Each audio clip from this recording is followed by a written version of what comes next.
No one's calling facilities because everything's going great. So just have the mindset of, yeah, whether you're the person mopping up the mess or you're the person putting a new controller in a HVAC equipment, understand why you're there and why you like to do that, and understand the why of how important that is to you. This is Facility Rockstars, the podcast that celebrates the unsung heroes of our daily lives, facility professionals. I'm your host, Jay Culbert. Join me as we honor these great leaders, sharing stories, insights, and expertise that empower us all to learn and grow together.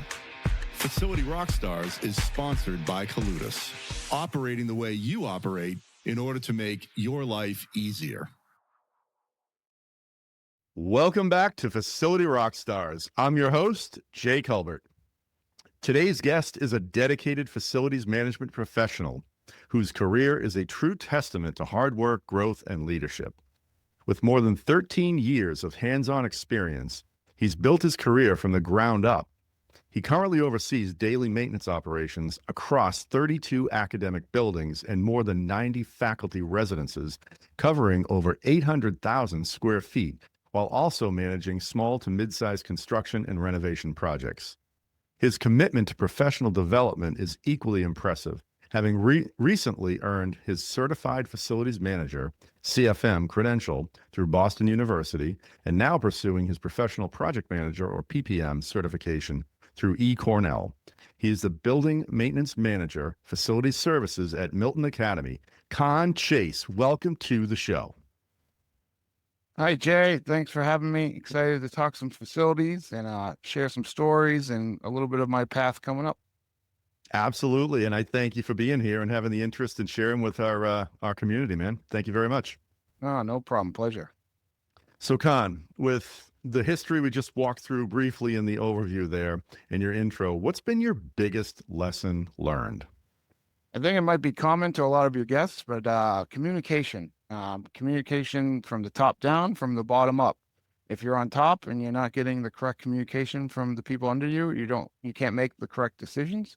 And if you don't understand the why from the top, you may get frustrated from down below. And I've seen both, working my way up from a custodian with a mop sweeping the school hallways to now running big projects and managing a big trades team at a prestigious school. And I think that's the thing that makes the most people happy about their job is if they're heard from their managers and if their managers can digest the information given them from below. And I appreciate when my trades team is open and honest with me and they let me know, hey, I'm having a trouble here. I need this part, or I need more resources to fix this problem. The worst is when they don't feel comfortable with you as a leader and they're not communicating with you these issues that are coming up, and they try to, like, I won't say hide it, but like they're not as comfortable coming to you with the problems, and then the problems persist longer than they should. So communication is huge. So, Kahn, thanks for bringing this up because, not surprisingly, it's a huge topic that comes up fairly often because if we, like, in my opinion, without proper communication, nothing can really get done effectively. So let's just walk this back a little bit. You just laid out a lot of examples there, and I'd really like to unpack it a bit and talk about details more with you because this is really, really important. And especially from the fact that you came from, as you said, being a custodian, pushing a mop, and now you're running the whole thing. So you've seen every level, right? So maybe starting from walking back that way, how did communication impact you, whether it was positive, negative, or neutral, but what was the experience like? I think, first of all, having an overall appreciation and the people above you communicating that to you can motivate you. So I know that motivated me. So when my superiors communicated with me that I was doing a good job, it pushed me to do a better job, and then it got me curious about other facets of facilities. I didn't become comfortable in my position. I wanted to grow and learn. And then, if as a custodian, when I was working with the general maintenance technician, like, well, sometimes he'd pull me in to work together. And the fact he did that and was able to communicate his daily routine and some of the daily tasks he had, when that job opened up, I felt comfortable going for that job. And then when I had that job, I wasn't quite ready for it. there's a lot of stuff that happens in a school system, and you got to figure it out on the fly. But then the trades guys would teach me as a general technician. I spent a lot of time with the HVAC tech or the electrician, and we would work on projects, and I'd be a helping hand. But with their communication and telling me and showing me different things is giving me a broad knowledge. And I like to say that I'm not an expert on one field, but I know a lot enough to be dangerous in all the fields, and that's because of the communication and from my coworkers, and then from the top down, my director was very supportive as I was working through that old school system, and he would communicate when I was doing a good job. He would make sure that we were on top of things with the other trades, and you know, just knowing someone cared and someone was communicating with you on a weekly, daily basis, it meant a lot to me as a person. And when I think about communication, I always think about people, because facilities run by people and facilities run with morale. And I just think that's super important. Great stuff. One thing I heard was you had some great mentors. Yes. Is like the biggest thing I got out of that, right? You had some good people who were inclusive with you, and they showed you things like maybe beyond your scope at the time. And like, yeah, Absolutely. that's wonderful. Yeah, I think so. I think that's where you don't know what, on the day-to-day basis, we're all putting out fires. We're all trying to get the job done.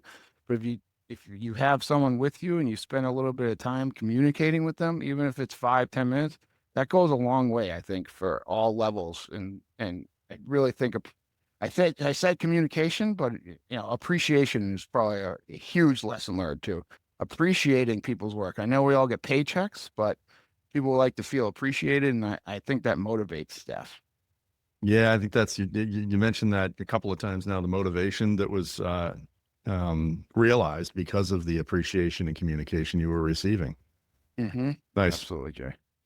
So now in your current role, and I kind of touched on it, but now you're looking from, well, I don't know if it's a different lens, it's a different maybe view. I don't know. I guess I'd ask you that question. How has it shifted, or has it shifted? It was a hard shift when I first took over, and now I'm in my year 3. It was a hard shift of stepping out of the weeds, because if you're in every detail and every work order with every guy, then you're not going to see the big picture of the trends.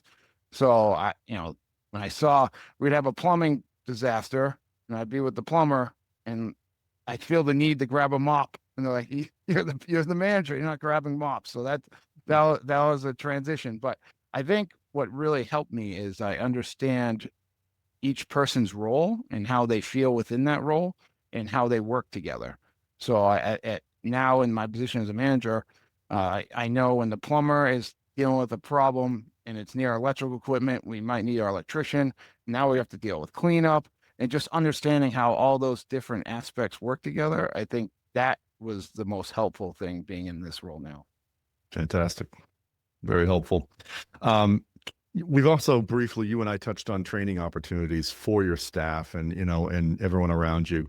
Can you expand on that and what that experience has been for you, why it's important to you, and any other details you want to share, Kahn? Yeah, I think it's really important for anyone listening today. If you're working your way up or you're on the top, finding those people in your organization that you want to invest in.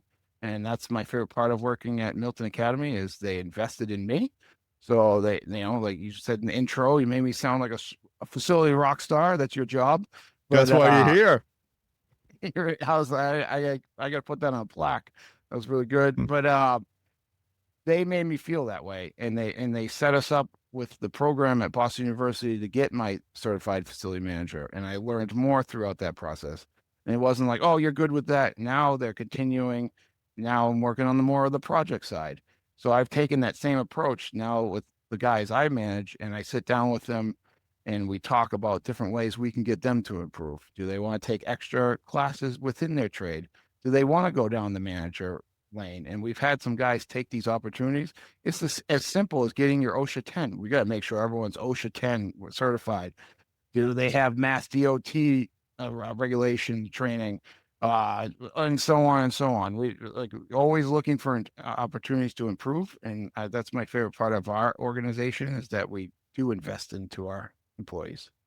I love the word invest and how many times you used it in that short amount of time there. It's so true. Yeah, I want to go back and mentioning your intro, right? The certified facilities manager, the professional project manager certifications you're pursuing. One you've already achieved, the other you're pursuing, right? So what are, and good on you for that, because we're always growing. We've never arrived. So what are some of you mentioned DOT, Mass DOT, OSHA 10. What are some other trainings or certifications that you think the staff should be focused on? And for those listening, they can get some data from you. Um, just like I said, you got to make sure they have the baseline. So that's why I said OSHA 10. We're sending a couple guys to do that. We work with a firm to look at our weak points within our organization. So safety training, as everyone always says, safety training is important, like ladder training, asbestos awareness, uh, chemical cleanup, um,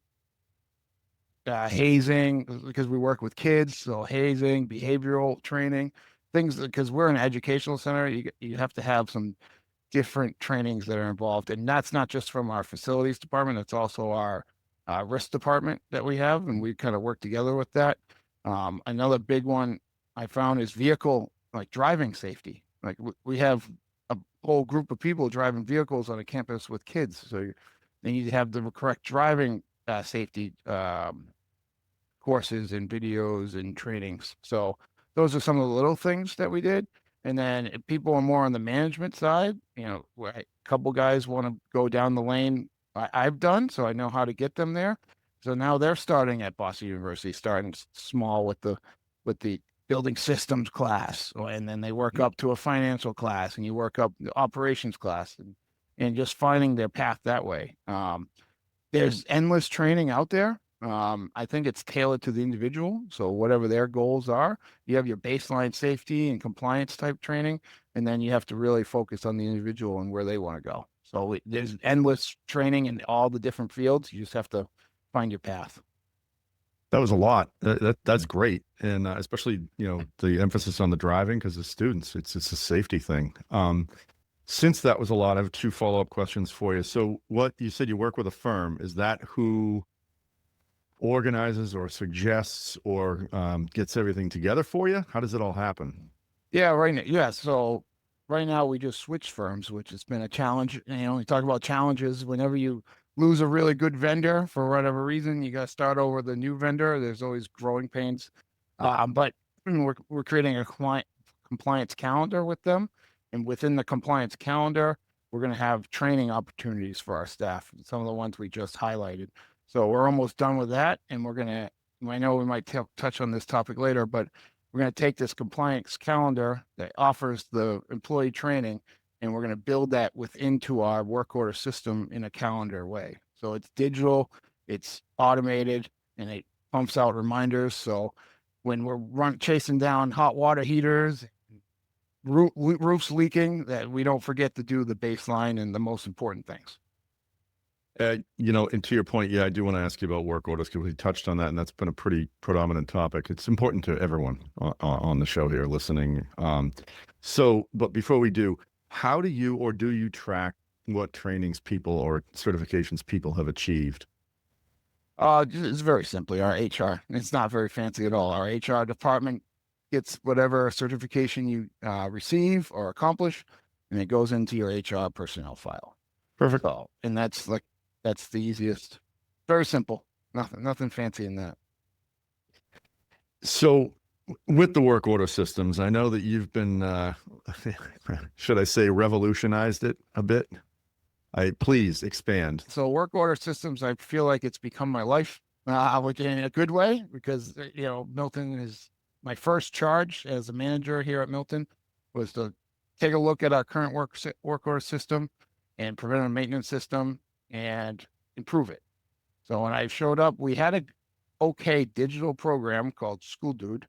It was now Brightly, owned by Siemens, and when I showed up, every work order was printed and had my manager's name on it, and he would take them and physically put them in the mailboxes of the technicians. And then if that completed work order made it back to a completed mailbox, and once in a while we would close out work orders. So when I showed up, there were probably 20,000 open work orders, and we had no idea of what was going on. So we went down a path. We interviewed many different vendors, did demos with key stakeholders on our campus, uh, did user tests, and we finally came up with a new work order system the last year and a half we've been with. Vital Assets, they're an awesome company. They work in the medical field. Their sister company of Cref. So we've been working with them. We implemented it last April. So now every asset that we own is in our system. So when a work order comes in for the broken stove in our kitchen, now we have a history. And then we have a PM schedule for all our assets. And so that part of it is awesome because we're not quite in that showed us a lot of gaps in our PM programs. So the staff here was doing a great job doing PMs, but you can only do so much with two guys and you can only do so much with the information that you have. Now that we've had all this information, we were able to take it to our CFO and gain approval to outsource some of our PMs to make sure our HVAC equipment is getting the right schedules and frequency, and we're taking care of our equipment and then trying to extend that useful life. That's what we're all trying to do with PMs. Try to, capital is not endless. We need to maintain our capital by taking care of our assets and really extending the useful life. And I think, especially in the HVAC equipment, like preventive maintenance is number one. So that's been the key of this new work order system. And then we go back to the start, how we talk communication. So the communication from the end user to our facilities department is very important too. So our new work order system allows us to have open communication. First of all, it's very easy for them to get to the system. They go to our main intranet page, they click one link, they put a work order, it shows them pictures they don't need to know. It's like send the carpenter, and they push a picture. Because not everyone is smart as us on this call. So it makes it easy for them. And then within that work order, they can write comments and we can talk back and forth with them as the project's going along. So I need my showers broken. I don't have hot water. Listen, I visited your house. We have this part on order. It'll be ready by Tuesday. And that communication goes a long way because no one likes to put a work order in and then wonder what's happening. So absolutely. That with our community, that's been huge bonus, and I think it's given our department a lot of good reputation. Hey, rock stars, if you're tuning into the podcast and are feeling overwhelmed by all the maintenance demands at your facility, don't stress. We've got you covered. Our sponsor, Colutus, is your go-to partner to help you tackle all those demands and get them done right, on time, and with top-notch quality. From project planning to execution, Colutus is there to make hard work easy. Visit colutus.com today to get started. It sounds very intuitive, user-friendly, and efficient is what it sounds like. It sounds like it's really working well for you. Yeah, it's working really well. And we're a K through 12 boarding school. So our upper school, high school board here. So we have people who live on campus. And then we have faculty members that live on campus. So it's like a small college. And we have people here 24/7 every day. So we're responsible for people's homes, and we're responsible for kids who are sleeping and maintaining these buildings and making sure they're safe. And so being on top of our work orders and knowing what's done, what's not done is vital to knowing what steps to take next. Good for you and your team to get that implemented and done. And so one question I guess I have is, has it saved money? It certainly sounds like it saved time. It saved time, and it may have cost us some money upfront because we were finding more problems. Because we have a facilities team, but our facility team is relatively small compared to our campus. So the people on campus, the staff and the faculty, those are the eyes and ears of the campus. So because the system is easier for them to use, we had an uptick of work orders, but that means we caught a lot of things before they got worse, and people are more comfortable putting the work orders in. And I think, yes, we cost money to fix the small problems, but I think catching them earlier saves you from the catastrophes that can ruin everyone's day. So, Absolutely. Absolutely. Good. Again, good on you. Good on you and the team. It's great It's work. been a fun experiment, and now the next step is to integrate our work order system with an FCA and getting that information into our work order database and then building it out from there. Well, you mentioned FCAs. Like, go for it. Talk about facility condition assessments, if you will, and maybe dig into that a little bit. Yeah, and people are listening. If they want to message me and give me some of their ideas, I'd love it because I'm still new to the game, but I'm working with a very good team here with my director, and we're conducting a couple of different facility condition assessments. So we started with the building envelopes, the vertical facades, and roofing systems, and with 32 academic buildings, that's what we focused on. That's a lot of roofs because not every building just doesn't have one roof. Some buildings could have 10 roofs. Like, so you got to think of it in that way. And then then we have old buildings. So when this report came back, it's shocking what's out there, because you're walking around but not everyone has a lot of time to go jump on roofs all day. So you can see all the warts. And then when you get that information, what do you do with it? So we did a good job, I think, as a team, is sitting down and crunching the numbers and crunching what our priorities are. Like, both these roofs need to be replaced, but what building is more important to our programs right now? And then we had to make these choices. But I think putting that information in front of our board of trustees or the people who make financial decisions, I think that was able to give us more funding to fix these problems. So can't speak highly of the process. It is costly and it is time consuming. So I'd like to hear what other people have done. We're doing it more in a phased approach where we did the building envelopes. Now we're going to work on our mechanical systems, and then we'll work on our hardscapes and outside site issues and go from there. And I'd love to hear what other people have done and their experiences. First off, it sounds really systematic. I mean, you're still literally starting with the roof, right? And then you're moving through the buildings. And I want to punctuate what you just said too. You asked a few times for the audience to weigh in. Towards the end of the show, we're going to share Kahn's contact information. And just a reminder, this is Facility Rockstars is a podcast. That's one spoke on the wheel. We're a community. And jump right in. If you can help Kahn with some ideas, please do.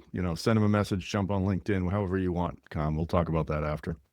But that's great. That's what it's all about. What do you love most about your job, Kahn, and why? Because you sound passionate to me. I'll tell you that. I do, and I never thought I would be in this position. 10 years, actually 13. So like 15 years ago, I thought I was going to be a teacher. So that's why I'm in schools. I do love schools. I'm a coach. I'm a big team guy. So then when I started to work, I found my way in like I said, I started as a custodian. It was a team. And then I worked with the maintenance group. That's a team. Now I work with facility services. That's a team. As you can see where I'm going with this, I love the team aspect of our organization and how facilities is a team. So when things are going wrong, like this morning, we had a hot water issue in one of our dormitories. We're trying to figure this thing out. It's a steam converter, and is the valve wrong? Is the cross connection wrong? And what I love about this place is we had the plumber, the HVAC guy, and the electrician, and then we had a manager, and we were all there together, and no one's pointing fingers, no one's blaming the other people. Everyone's working together to try to solve a problem. And I think solving problems is what we do. And every day is going to be a problem. I kind of walk in and say, okay, what problem we're going to have today? But like, how are we going to solve it? And that's the fun in in facilities. No, Yeah. no, never. And if you look at it that way, I think it brings joy. Like, no one wants the 2 a.m. on call, and that's what happened to me last night. So it's probably I'm a little tired today. No one wants that call, but when it's not at 2 a.m., I find a lot of joy in working as a team and solving problems together. So I come from a sports background, so that's my approach with our team here. It's great. I love how you brought it through every aspect, whether it's coaching, whether it's teaching, whether it's the facilities management team. It's teamwork. It's great. It's great, Kahn.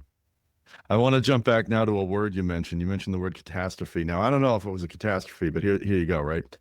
Facilities isn't a straight line. We're going to plan for, 6 things, and that number 7 thing is what's going to happen, of course, Murphy's Law, but not always, but it does happen. So that being said, what would you say has been the most challenging or difficult situation you and your team have faced over the years?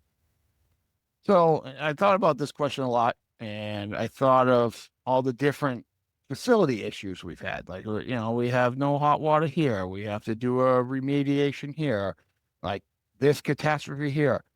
But to handle all those things, you need to have a sound team. And when I first got hired here, we were hit with change quickly. So I got hired, everything's great. We got a full admin office, we got a director of facilities. We're learning. Within that 6 months, the admin retired, our director retired, and the other financial admin left. That's a lot of in-house knowledge. And then in the next 6 months after that, we lost both of our HVAC technicians. So if you think Mm. of the brain trust that's in people who've been here for 20 plus years and all the institutional knowledge before the implementation of the work order system. So that's a lot of knowledge and people that are out the door.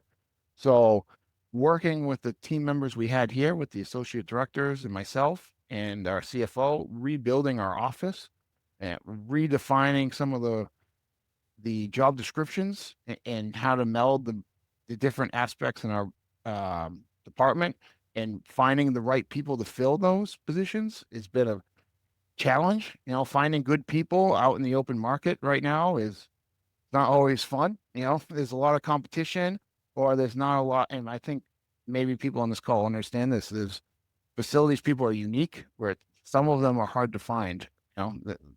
Working in facilities Absolutely. isn't the most glamorous thing. So not a Mhm. lot of people running to do that. So, but I'm very proud of the way we were able to hire a new admin, redefine our financial department, and be able to hire 2 new HVAC techs, get them onboarded, get them going. And now we were part of the process to hire my new boss, and he's done a great job in the last couple months. So in my three years, this is the first time our office has been whole. And now it's the other challenge. Now, how do you work together when all the roles are there? Because you're used to just doing 2 or 3 roles yourself. So that's our next challenge. Kahn, I'm standing and applauding right now, not literally here. I'm applauding though, because look, you could have said, Jay, it's when we flooded the whole gymnasium in the middle of January, and that's valid. That would be something everyone can relate to, right? Or most people could, unfortunately.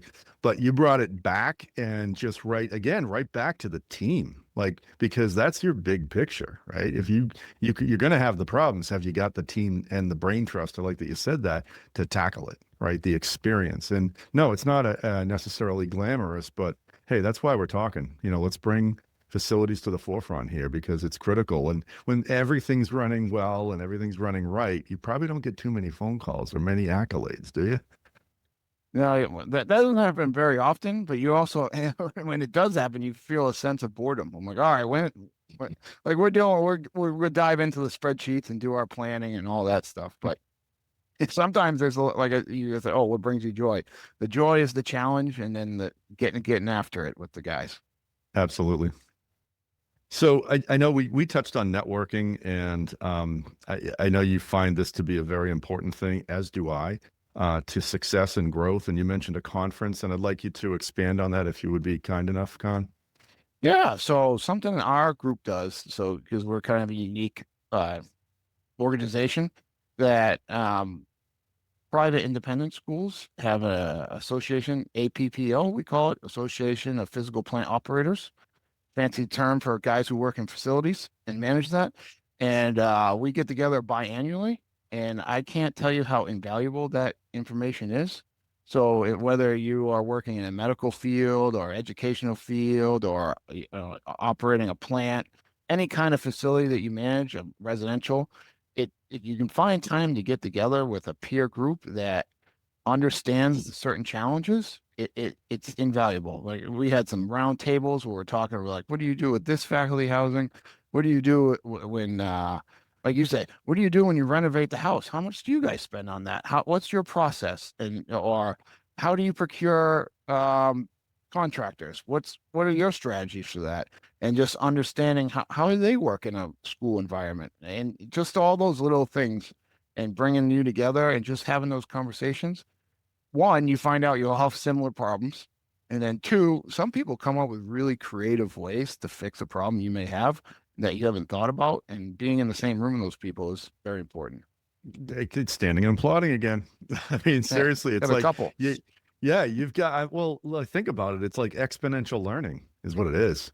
I think like you don't know what kind of solutions might be thrown at you. I like the word creative there too. Yeah, people have creative solutions, and you didn't need to think about it. You didn't need to solve it. You just borrow what they already did. So yeah, Yeah, thanks for sharing that. absolutely. And then when you have those networking things, even without the party or the dinner that you're having together that one or twice a year that you're going to do it, that you have their phone number, you have their email, you can give them a call, you can send them an email, and you can bounce ideas off each other. So having those networks, and that's why I was interested to come meet you. It's the same thing. That's why I was asking the audience for help. Hmm. Send me a message, help me out. That'd be great. I'll help you Sure. in some random way as well. Well, I think I would like to recognize why a big reason of why you and I are talking today, and that's the network that we all have. And Carrie Batafarano of Noria recommended you as a potential guest, and then I reached out and we had a great chat, and here we are. But had she not made that recommendation, I may never have met you. And that's the power of networking. Yes, sir. Yep. She did a great job. And I didn't even know she was into facilities until I saw the podcast with her. So that was great just to reconnect and a little bit understand what she's doing with her professional life now. Nice. So, with all this discussion, I guess I'd like to ask you, Kahn, what advice would you give to someone in your role elsewhere or a similar role? Like, what advice would you provide to them? Control what you can control. Come in every day with a positive attitude. There's nothing worse than dealing with someone who's negative about every situation, especially facilities. Our job is to deal with all the negative situations. Like that's what it is. No one's calling facilities because everything's going great. So just have the mindset of, yeah, whether you're the person mopping up the mess or you're the person putting a new controller in an HVAC equipment, understand why you're there and why you like to do that, and understand the why of how important that is to you. So I always come back to, I want the kids at Milton Academy to enjoy their experience here. And if our facilities department can do that and help them towards that mission of graduating and having a great time in their school, and they can not have to remember bad things because the facilities are falling apart, and they loved their dorm rooms, they loved their classrooms, the lighting was good, it's cleanliness, and just getting those relationships and building towards that goal. Kahn, I love the fact that you kind of laid out your why. That's and your positivity is clearly infectious. I mean, it's obvious to me. So yeah, thank you for that. No, thank you. No, it's I can't understate it, and it can't be fake either. So you have to Mhm. find, like, everyone's got to find their own why. I really like to get this paycheck, so that's a why. Yeah, that's cool. Mhm. Or I like this aspect of my job, or I like this. I just finding the why is very important. Great stuff. Remind me to tell you about the camper someday. Okay. We won't get into it today, but it's about a why, right? Okay. Um, great stuff, Kahn. So we just learned a whole ton from you. Who's Kahn when he's not doing all of these facility things? I see, for those on YouTube, maybe they can see it too, but I see a nice collage back there on your desk. Like, what gets you going when you're not fixing stuff for facilities or running it? Then fixing stuff at home because we have three beautiful children. I have a 6-year-old daughter, and I have twins, a girl, boy. And they keep us very busy. They're 3 years old, so that throwing that into the throwing twins into the loop during with busy lives was crazy, but is unbelievable. Around me, you'll see the collages of preschool art and first grade art and all their pictures, and big with my family and my wife Jamie. She's the best. She's works in facilities too as a HR director, so facilities kind of in the family. So and then for fun, I love sports. I'm a head wrestling coach here at Milton Academy, so I'm big into wrestling. And I also coach the offensive line on the football team here. So that gives me an opportunity to be a part of the community. I always find that being in a unique in facilities that, I'm part of the faculty with the coaching and then part of the facilities end on it. I think if wherever you are, if you can find that community, that helps too. It puts a face to the name and everything like that. But, spending a lot of time with my family, coaching kids, um, that's what I enjoy to do. In the summer, we go to the lake house in New Hampshire with our in-laws and our family. That we love doing that. And then once a year, once every couple of years, we go to Aruba and we sit on the beach. And that was also challenging when we had twins that were just eating sand. That probably wasn't the best idea to go. But, that's us. We spend a lot of time with the family. And we have a big family. And we spend a lot of time and, and I coach. That's what we do. You're a great guy, Kahn. I'll tell you, I don't know if we would say well-rounded or good work-life balance, like great priorities. It's great to thank you for, sharing all that with us. Yeah, absolutely. So for everyone, because we learned so much, and you actually threw some questions out there for the listeners too. People are definitely going to reach out to you, right? It happens all the time. So what's the best method to do so?